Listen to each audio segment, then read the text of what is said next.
So good afternoon, everyone. My name is Robin Addis, and I'm an educational developer in the Center for Teaching and Learning. And this session is Building an Inclusive Community in the Classroom. I am presenting from slides today, and I know that there have been some issues in the past couple of days in Teams around some participants being able to see the slides and some not. So if you see the slides, don't panic. None of them are critical to understanding this session. Just be aware that that may be the case today. If I could also ask everyone to make sure their microphone is muted, their video is turned off, that would be great. We're going to have a huge number of people here today, and so it's going to be really important that those two things are done if possible. Of course, things happen. And I will actually go now to the next slide and just show you a little bit of some netiquette stuff around Teams. So muting your microphone and turning off the video are important. You can't hear me now. Oh dear. How about now? I can hear you. Okay, Caitlin can't hear me. Can are we good now? Maybe. I don't. Okay, someone else can hear me. Okay. You're good. You know, I think we're gonna be, if you know, things come and go. Things will work out.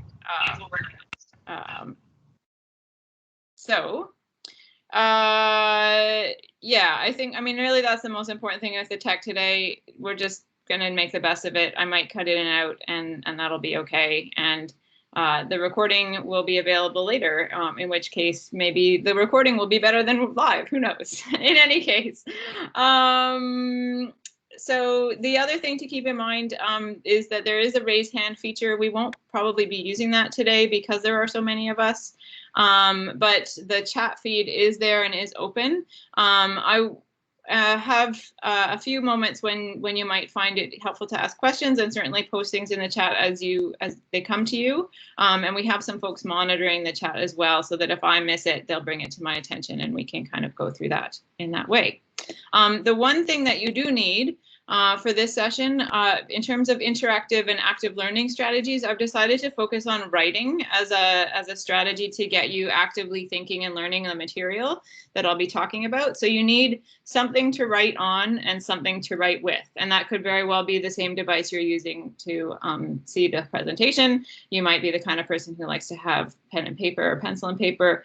Just having something that you can jot down some notes as we're going through would be really helpful. It's important to me to do land acknowledgements at things that I'm chairing, whether that's a meeting or the things I'm leading or facilitating, like a class session or a whole course or webinar like this. And I want to acknowledge that the land that I am standing on is the traditional territory of the Anishinaabe and the Haudenosaunee peoples. And I think in this kind of remote environment, it's been really one of the silver linings of this for me has been to really dive into thinking about the land that I actually live on. So I'm in my house right now. And it's one thing to acknowledge the land that Queens is on, and I think really important, but equally important is taking on that sense of personal responsibility and saying, okay, where do I actually lay my head at night? And how do I fit in the history and the reality of that land and the people who move around it? And for me, digging into the history a little bit more, understanding, you know, my own personal history as someone whose ancestry is European, but somewhat more recent and not native to this area. And how does that fit in with some of the history of this area in terms of the United Empire Loyalist settlements in the region where I'm living, the Crawford Purchase that was a land transfer from supposedly the Mississauga peoples towards the Mohawk peoples, but then the complications around that purchase and what that meant, and the kinds of possibly erroneous judgments on many sides that kind of complicate the issue. So I think it's really important as we all continue to work remotely and study remotely to think about what land you're actually on. And there's a great web app, Whose Land, that can help you figure out and start to answer some of those questions for yourself, wherever you might be in the world.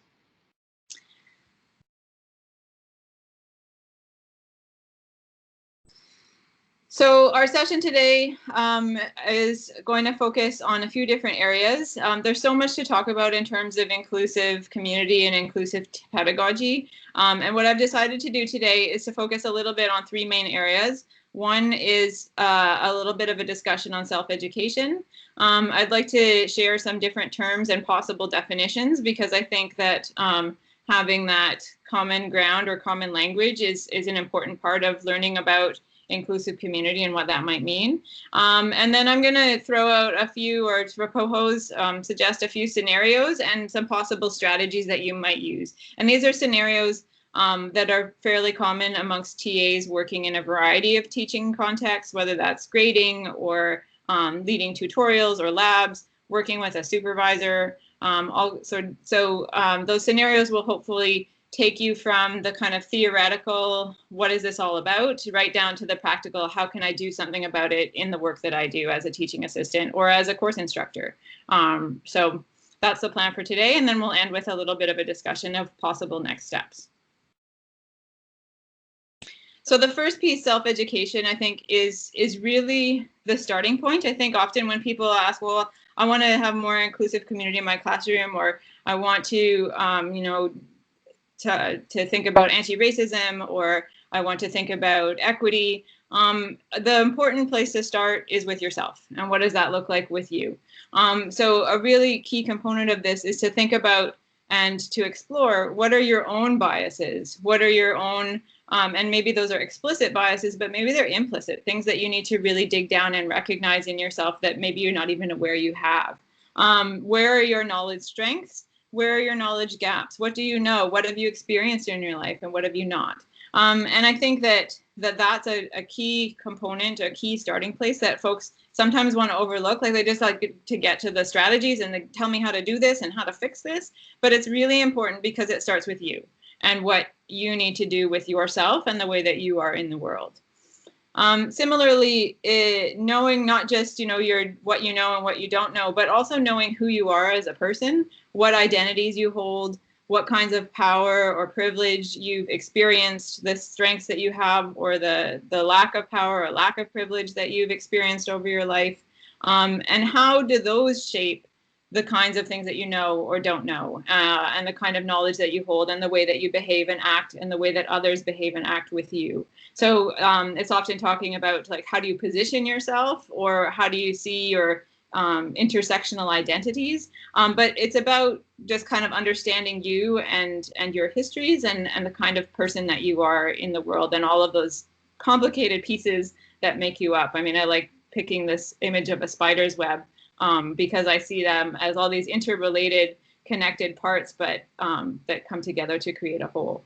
And I'm recognizing and seeing in the chat, some people are able to see the presentation and some people aren't. The presentation is very image heavy, so I can speak to tell you what the images are. There's not that much text. In this case, there's a picture of a spider's web because as I was just saying, there's a sense of your identities and your power and your privilege and your histories coming together and being interconnected and maybe connected with others too, if you think about the way that you're coming together.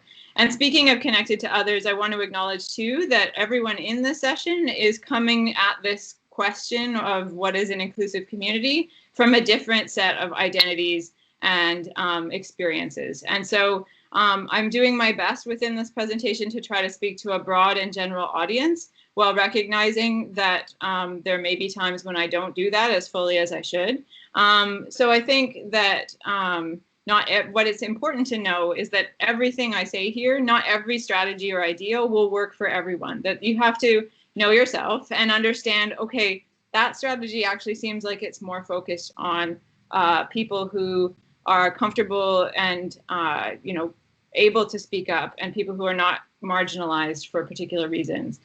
So it's really important that you recognize that this session is insufficient in many, many ways. And I know it's not common, you're used to in academia kind of having the expert come in and tell you, I know everything about this topic and that's why you've invited me. And I think actually with this topic and this kind of work, you have to admit you don't know everything and that there are no concrete final answers and that this is constantly a process of growth and learning for all of us, myself included.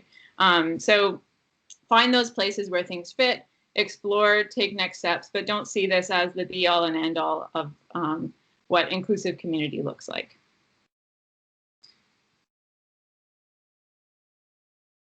So the next slide I'm showing you has 5 different terms on it: diversity, inclusion, inclusive pedagogy, equity, and anti-racism.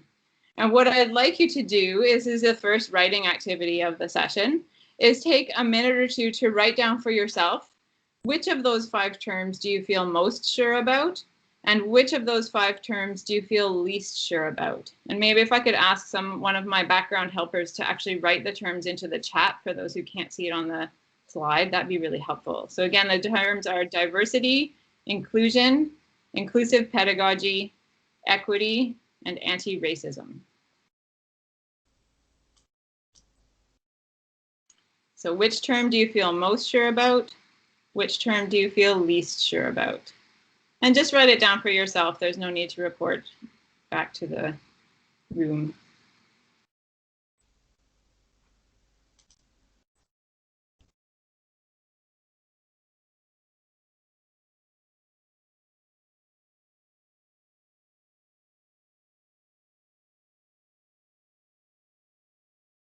And somehow for myself, I lost my slide presentation, so I'm just going to get back to where we were. Okay, so I'm going to go through some starting point definitions for each of these terms. But as you know, I come from the humanities, and folks in the humanities are usually pretty comfortable with the idea that a definition is never a final definition. For those of you in other disciplines where a concrete answer and a yes, no, right, wrong scenario is more the typical practice in your discipline, it might feel weird that I'm about to tell you definitions and immediately say they're not really definitions, but basically I see these as starting places. I do, however, you know, despite the messiness of definitions, know that it's helpful sometimes to have something concrete to work from, especially if you're new to this topic, or even something to work against. So if you're familiar with this topic, you see my definitions, you might think, that's not quite the way I interpret it, or I disagree with this and that, and that's fine too. So we'll start with equity. So I would, one definition of equity has to do with the idea of fairness, not sameness. So it's an idea of treating individuals and groups fairly, but not necessarily equally. And there's often a difference between equity and equality. So fair rather than equal is important when you're thinking about equity.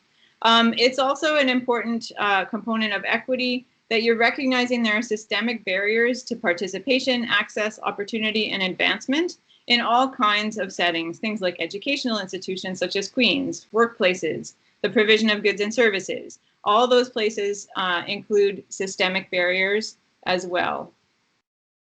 And finally, so it's a recognition of those barriers and also an acknowledgement of them. And then also recognizing that action is needed to address both historic imbalances and present. And I'm noticing that for me personally, at least my slides have decided to freeze. So I'm going to stop presenting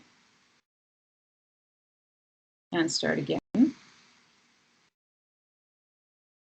So that's equity.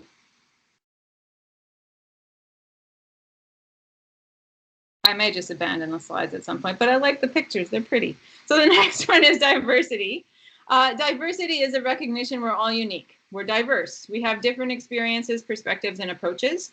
However, it's important to remember diversity is not a measure or a measurable quality. People can't be more or less diverse than other people. Everyone is diverse in different ways. And diversity is created when people who are different from another come together and are all included. And then you might say, well, what's inclusion mean? Well, inclusion has to do with fostering a sense of belonging and being really intentional about that, creating a sense of belonging for everyone, where all people are recognized and valued for their uniqueness. And it's also promoting an environment where individuals can be their authentic selves. And what that really means is that there's not a sense of having to hide some aspect of who you are in a particular environment because you feel like it's not something that other people would respond well to or feel comfortable with.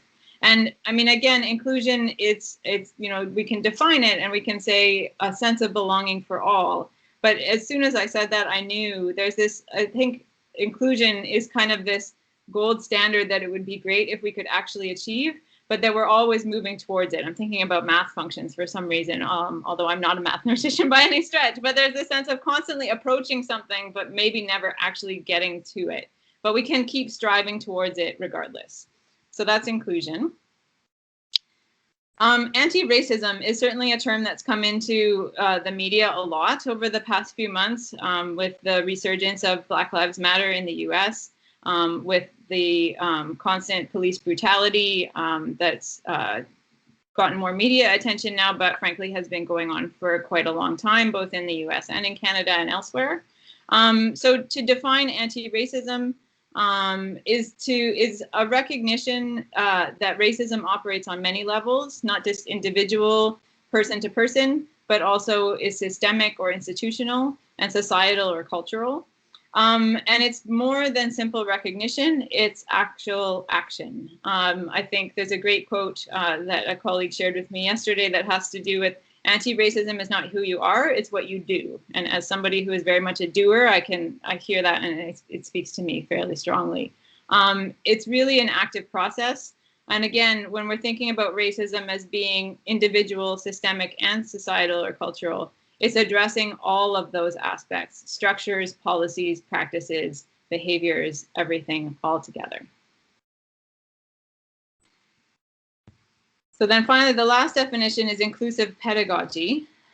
And this one, my source here is the University of Michigan Center for Research on Teaching and Learning, and they define it as deliberately cultivating a learning environment where all students feel they belong because they're treated equitably, have equal access to learning, and feel valued and supported in their pursuit of knowledge. So you can hear echoes of some of the other terms already discussed in what inclusive pedagogy could look like.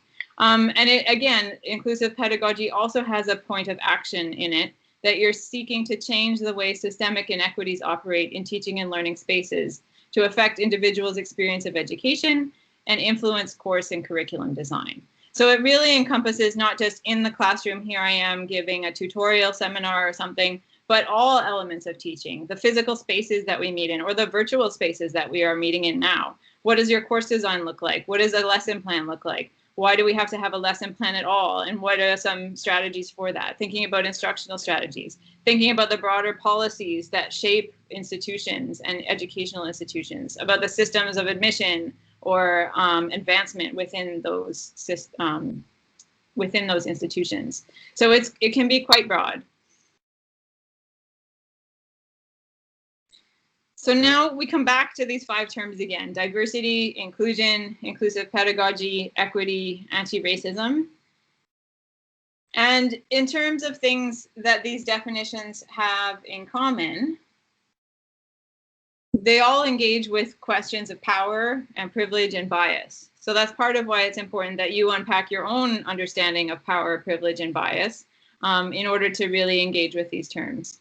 And they all include a sense of engagement with systemic issues and also individual actions. And that's really engagement and action, not, and sometimes the action can be inward, it's around saying, oh, I need to learn more about that.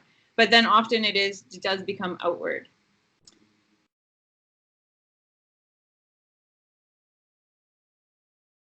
So we're going to do another little writing exercise now. I want to give you, I think, 5 minutes to just reflect on the presentation so far. And I have 2 possible prompts. One is that you think about what surprised you about the discussion. And then the second part, where do you feel there are still gaps in your knowledge?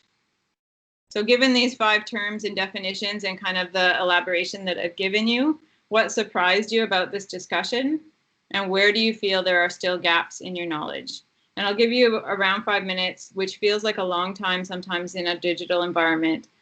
Stick with it, keep writing. I'll mute myself.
Maybe take another 30 seconds or so.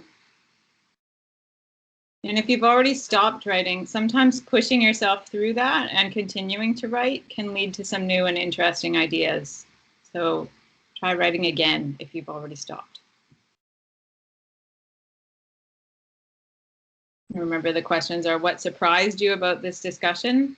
And where do you feel there are still gaps in your knowledge?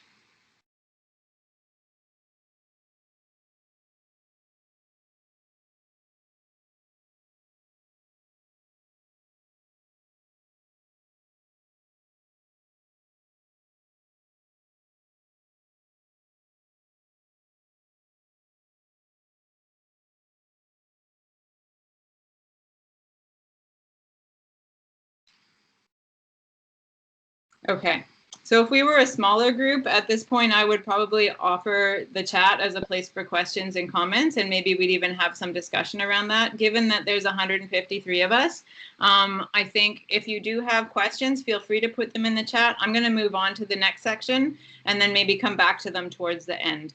But feel free to put things in if that writing kind of generated some questions or some thoughts in your head. I'll just keep going now.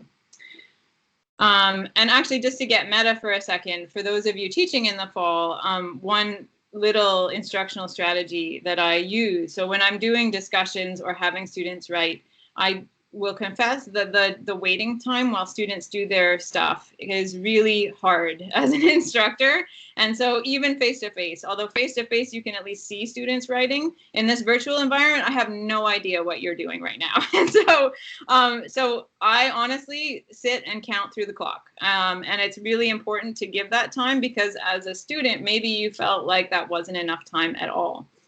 But maybe as, you know, as an instructor, it feels very, very long indeed. So just to be aware that that difference in perception happens when you're instructing as well. And I do see some questions popping up. I think those are great ones. And I think actually I do have time for that. So there's a question about how can equity be just fairness?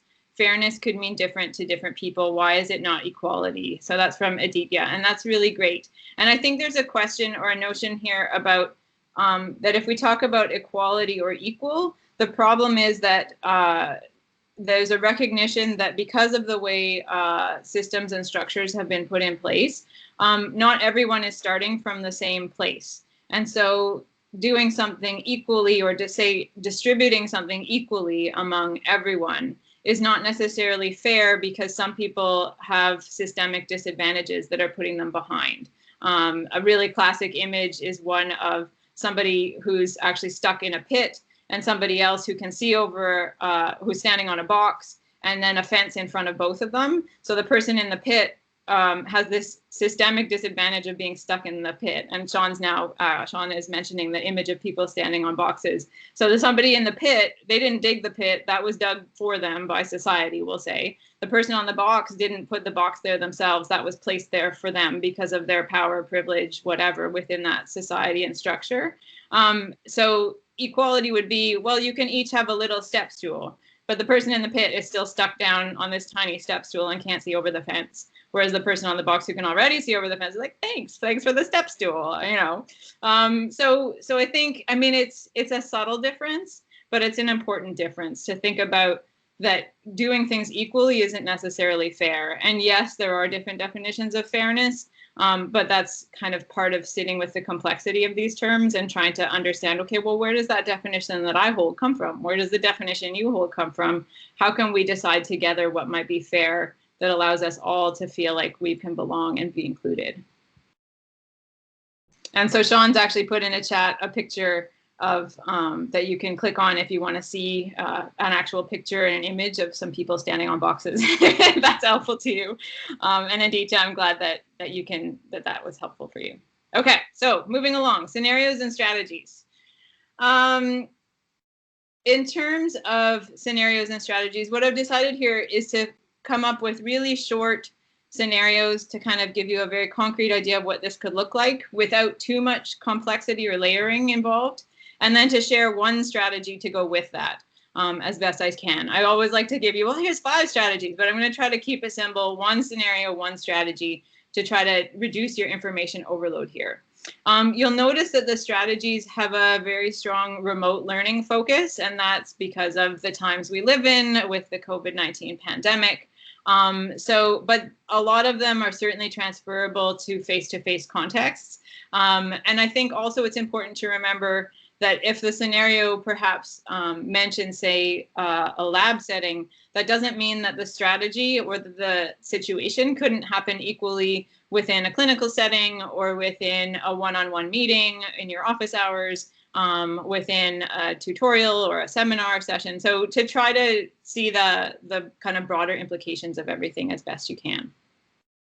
I'm also here going to not be discussing certain really common scenarios, particularly around navigating difficult discussions and microaggressions, because those were covered by my colleague Lindsay Brandt, as well as another one of her colleagues in a session this morning. So if you're interested specifically in how to handle difficult discussions, I would strongly recommend going to the Remote TD Week website, where you can see a recording from that session.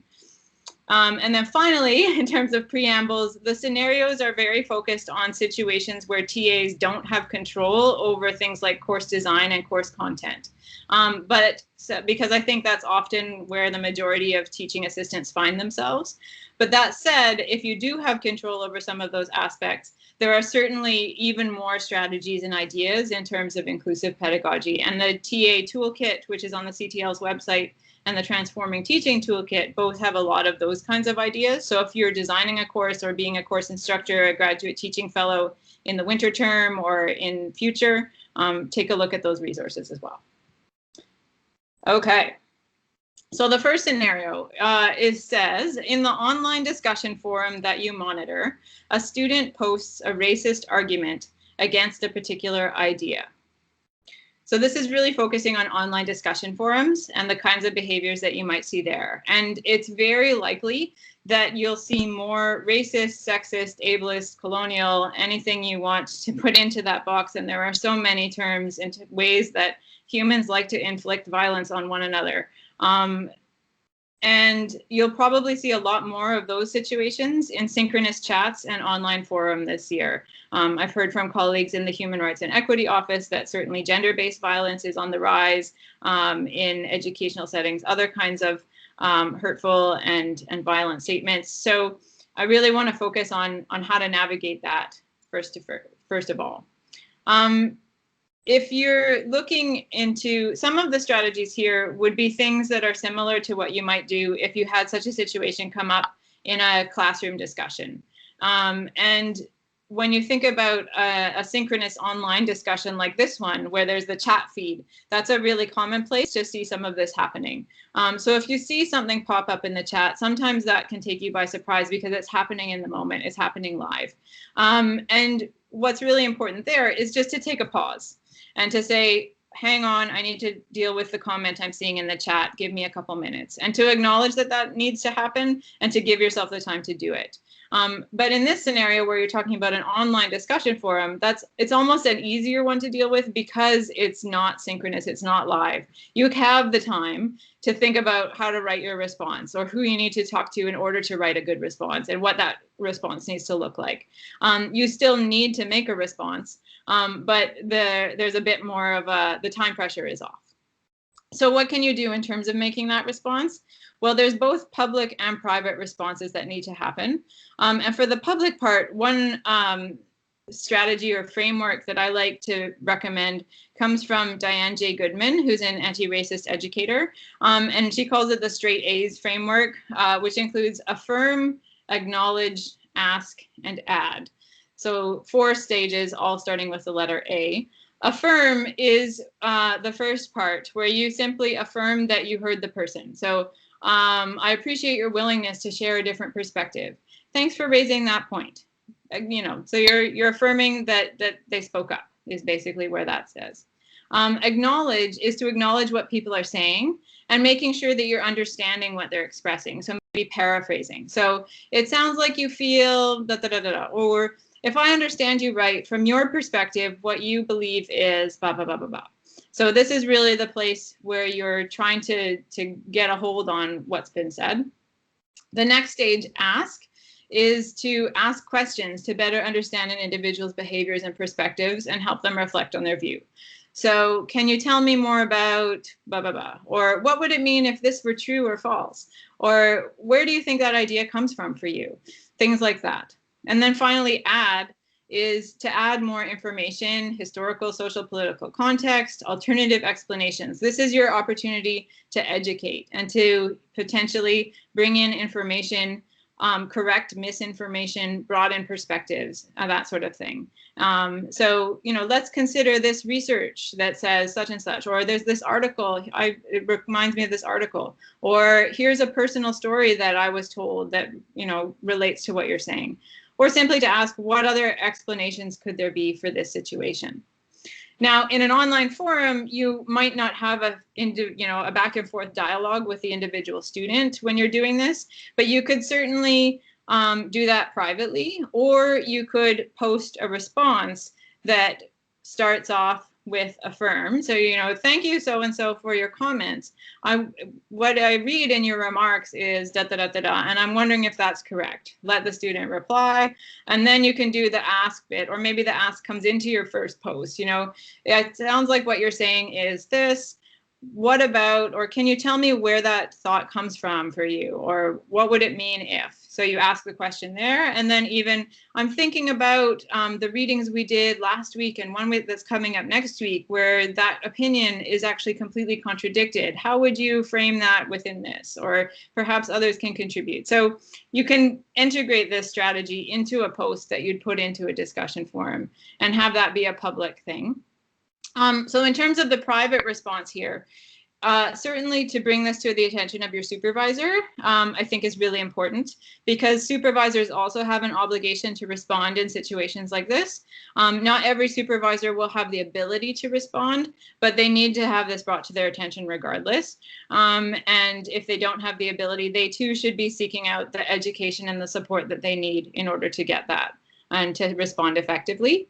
And I think in terms of your private response, there is a place for responding directly to the student who posted, of potentially having a longer conversation with them, either through email or over the phone or through Teams. But I think that also that invitation to further conversation really depends on your own understanding of your position, your power, your privilege, your ability to have that conversation. So, you know, you may be a first-time TA and feel like you're not ready for that. And so you would pass it to the supervisor right away because you don't feel you're comfortable in terms of your skills and abilities. You might be someone from a marginalized group who actually was personally impacted and felt hurt by that comment in a really deep and powerful way. And you know you have no desire to engage with that person anymore. And so therefore you could also pass it to a supervisor or a colleague. There's a question from Sean about simply deleting the comment and private follow-up. I would say, I think whatever you do, you know, maybe you do delete it if it looks like it's hurtful or it may impact others, but I would still acknowledge that the comment was there and that you deleted it. You know, you're not going to say what the comment was, but that to ignore that it happened is, I think, problematic. Like if we think about things like anti-racism and inclusive pedagogies that really have that action component, if you kind of try to sweep it under the rug and pretend it didn't happen or ignore it if it's a live session, that's almost worse than the comment being there in the first place, because what it says is, that's okay. We don't need to, you know, that's not important. So you need to address it, and that's critical. Whether it has to stay there for everyone to continue to read in perpetuity is maybe not necessary, but certainly address it in some way. Great questions. Okay, another scenario. You're a grading student writing assignments and you find one that makes arguments against one of your held identities. So this is unfortunately all too common, and we can try to be generous and say that students are learning, but sometimes there's learning that you don't have to educate them on. So I think the first step with a scenario like this one is to evaluate your ability to be objective.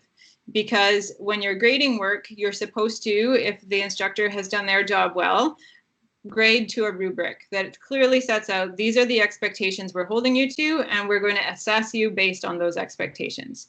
So if whatever the student has written is compromising your ability to do that, and it may well be doing that, then the best thing to do is to pass it off to someone else. So you can certainly pass it off to another TA in your teaching team. You can alert the supervisor and let them know, and maybe they'll grade that one. So having that conversation with yourself and then with your colleagues about whether or not you're capable of objectively evaluating. And of course, objective is a term that's fraught in itself, but are you able to evaluate this paper according to the rubric that it's supposed to be evaluated against? So you kind of go into that, and then you can also evaluate your ability to take action with the student. Now, again, this is a place where you need to know yourself and your abilities and your strengths, and when you need to pull back for self-care or self-preservation. But if you're able to give feedback on both the writing and the layer of the racist, sexist, ableist, etc. argument, then I would always make sure the supervisor reviews your feedback before it's returned to the student, because it's very hard to do effectively. And it's important in a TA position, especially, that you're protected from some of the potential ramifications. So, you know, evaluate your ability to do that. Maybe you don't. Maybe you say, look, supervisor, you need to do this because I can't, but it's important. But if you do decide to go ahead with that, make sure the supervisor's in on that conversation. Next one, students in your tutorial complain to you about a sexist comment the instructor made in the last synchronous Q&A session. Meanwhile, the instructor has already mentioned in TA meetings how whiny the students are this year and how they complain regularly about insignificant.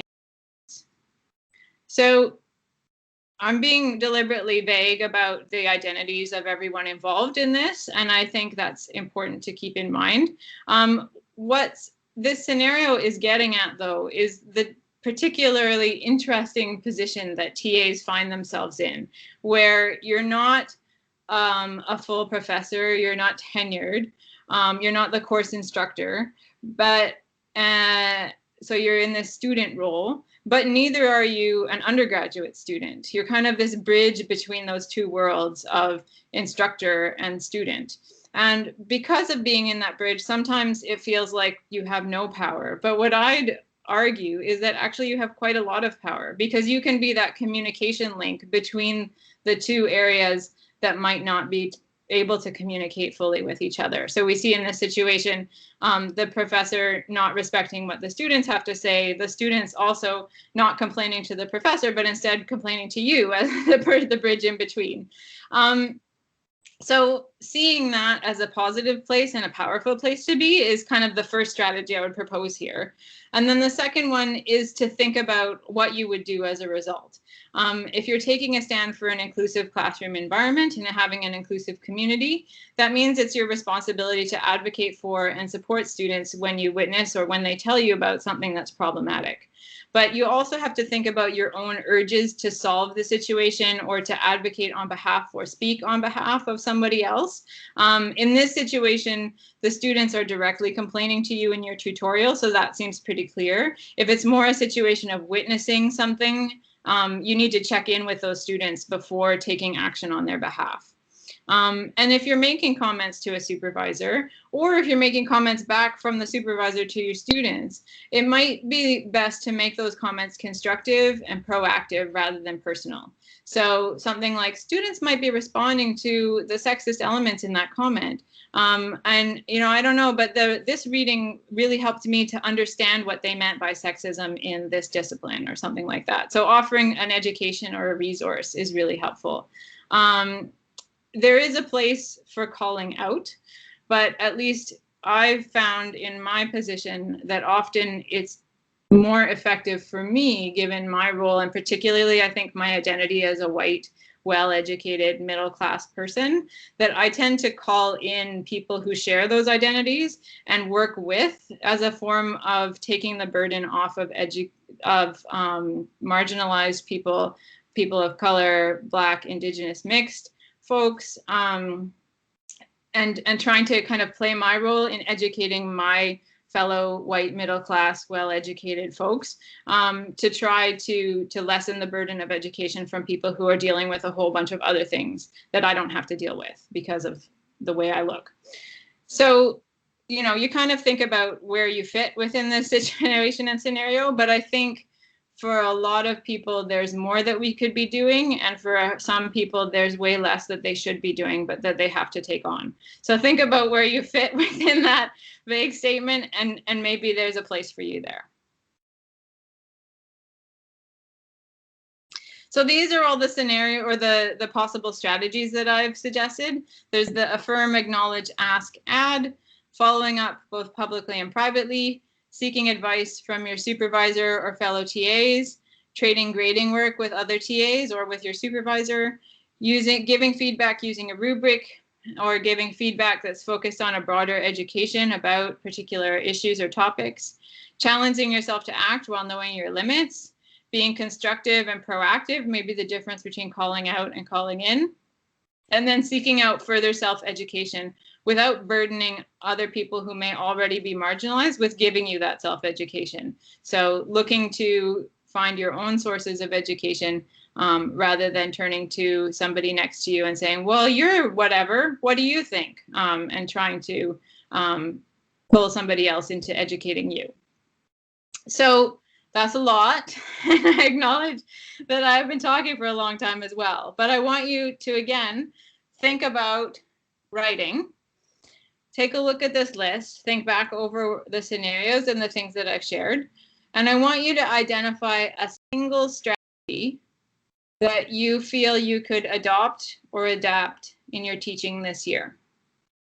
So looking at the strategies or thinking back over the last 45 minutes, what single strategy are you going to adopt or adapt in your teaching this year?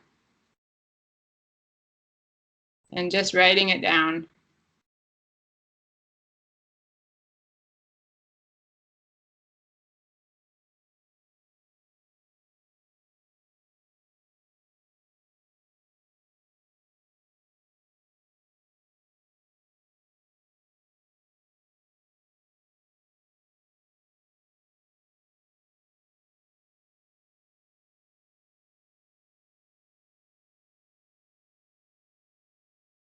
And the reason I ask you to do this is, I think, because it's very easy to see these workshops as self-contained and it's kind of like, okay, it's done, I learned it, now it's over.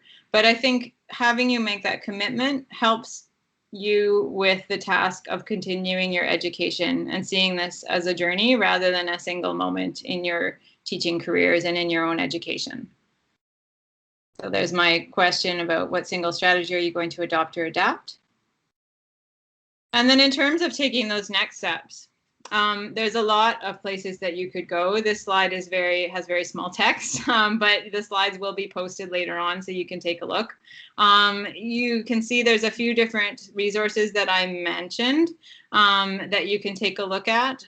There's also some follow-up resources both at the Center for Teaching and Learning and the Human Rights and Equity Office that I've highlighted. There's so many starting places for somebody. It's sometimes hard to choose one, so I've given you just a few, but there are so many great resources out there. So don't feel like these are the only ones, but if you just want, give me the top 3 or 4, this is a good place to look. So Kaylin asks if I could repeat the writing activity. Absolutely. So if you haven't done it yet, anyone, and you want to, Carolyn's put it in the chat, but you're identifying a single strategy from the workshop that you could adopt or adapt in your teaching this year.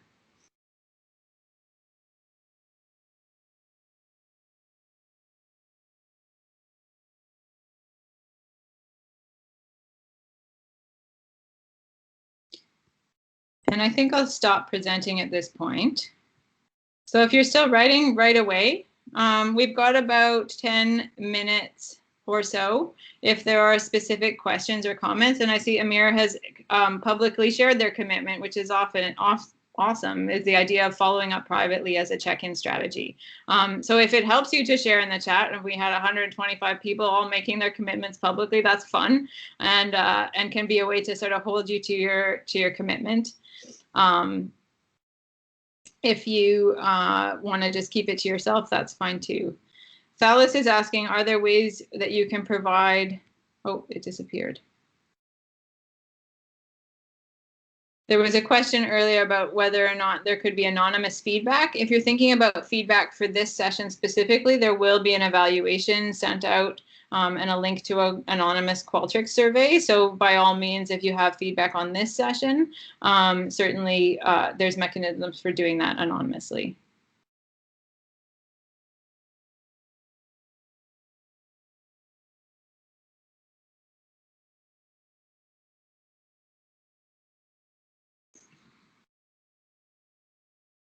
And Lindsay wants to adopt the beautiful otter. Me too.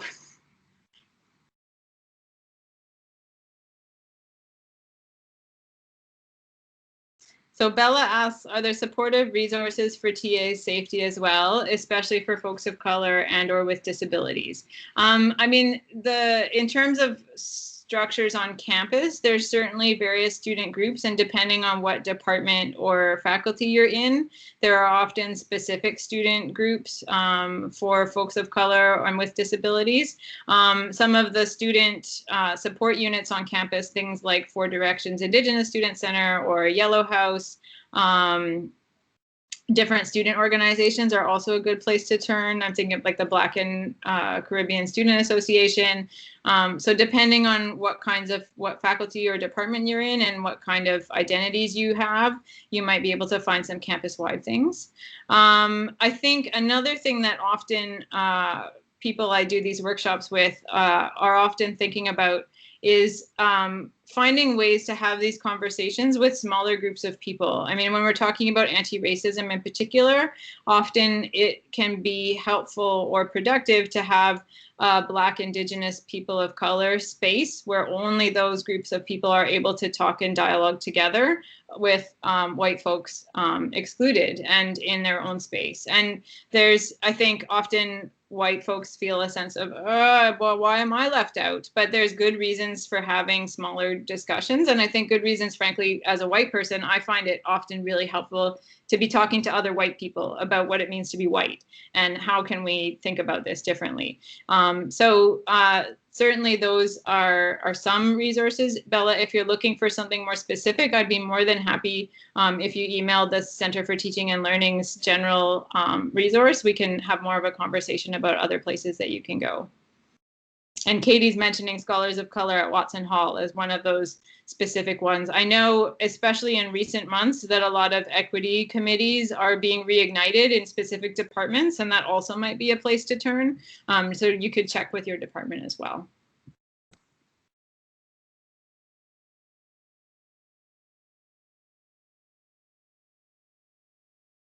Coden asks when the difficult discussions video will be online, and I think my hope is that we are all working very hard at the CTL to try to get things up as quickly as possible, but it sometimes takes us a little while. I know today's been a busy day for webinars, so look for that within the next few days. I'm not going to commit anyone to anything they can't do. It should be up this afternoon. Oh, yeah, of course. I feel like it was up 5 minutes ago because Caitlin did it while we were leading the session. You know, it's just, people are amazing in the center. Any other questions coming through?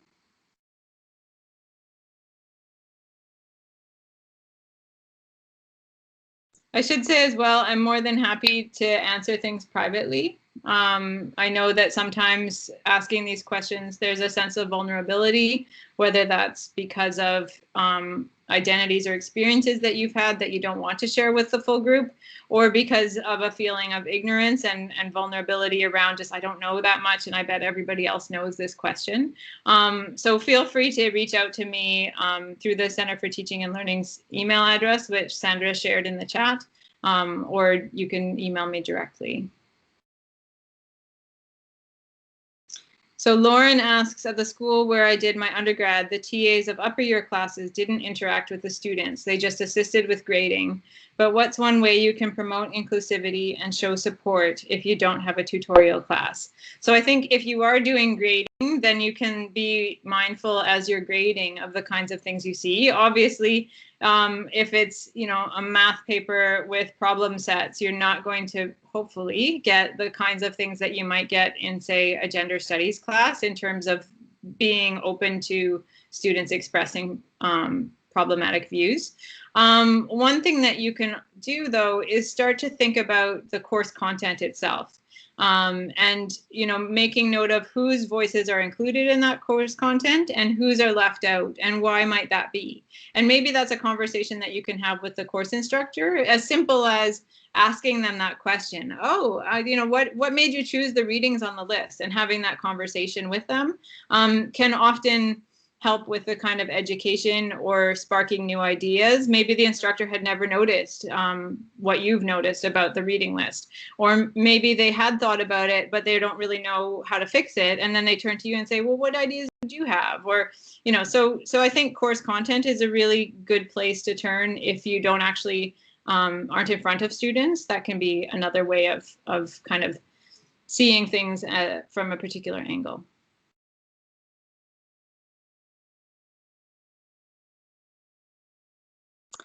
Coden asks, how does one navigate the delicate boundary between privilege awareness and self-censorship? And I want to be flippant here and say, I don't know, and if you know, please let me know, because I think for me personally, at least, the answer is very messily, and with a lot of attempted grace and humility. And I think that, you know, what I try to come back to for me is that we're all human beings, and that we all make mistakes. Because I think certainly I've been in situations where people have called me out quite viciously for things that I've said and done, and that may well happen after this session as well. And so I think that's the point where I have to reflect and say, is this about me and what I've done, or is it more about their anger about something that's happened to them? And I can listen to that, but I don't have to take it on. And so, and then I think there's also this role of, you know, privilege versus self-censorship. When is it beneficial for me to, say, take up the airtime for the last 45 minutes to lead this session? And when is it maybe beneficial for me to step back and ask a colleague to speak up, because frankly, there's been enough white woman chatting for a while? So I think those are important questions to ask yourself. I find I don't always have the right answer, and when I have a good answer, then it usually disappears the next day. So I wish I could be more concrete in my response, but I think treating yourself kindly and treating the people around you kindly is a good place to start, and then recognizing your mistakes and that everyone makes them, and learning from them as best you can would be my two main things.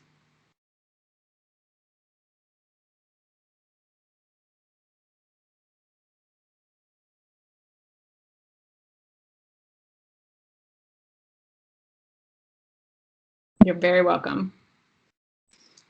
Are there other questions or comments?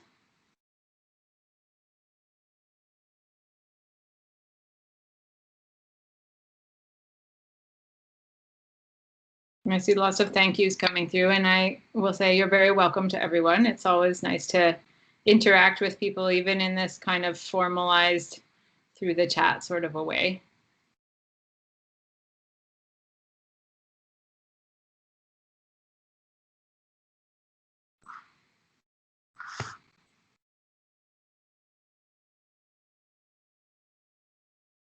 And Lindsay, my colleague, has a nice response around the idea that navigating this is like a dance. Sometimes you lead, sometimes you follow, sometimes you get out of the way. Sometimes you get your foot stepped on by somebody in heels, which is happening too. And figuring out, you know, the choreography and improvising is all part of the game.